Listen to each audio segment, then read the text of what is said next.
ఈ కోటేశ్వర స్వామి ఆలయానికి ప్రెసిడెంట్ అండి శ్రీనివాసరెడ్డి గారు.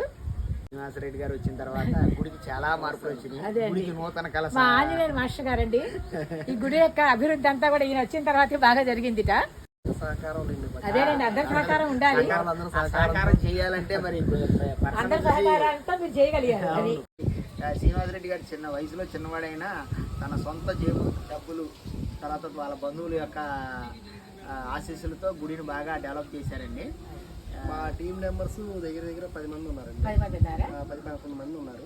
అందులో కొంతమంది మనం రమ్మంటే వస్తున్నారు, వర్క్ చేస్తారు. అందులో గోపిరెడ్డి అనగా మా ఫ్రెండ్, ఇంకా విజయవాడలో ఉన్న నారాధనంగా సలహాలు వాటి కోసం మాస్టర్ వాళ్ళతో అలా వెళ్ళిపోతా ఉన్నాము ప్రజెంట్. ప్రత్యేకంగా ఆహ్వానం బలికి మీరుండగా తీసుకురావాలని నా కోరిక, బలమైన కోరిక అన్నమాట. బాగుందండి, చక్కగా గుడి బాగా చేస్తున్నారు.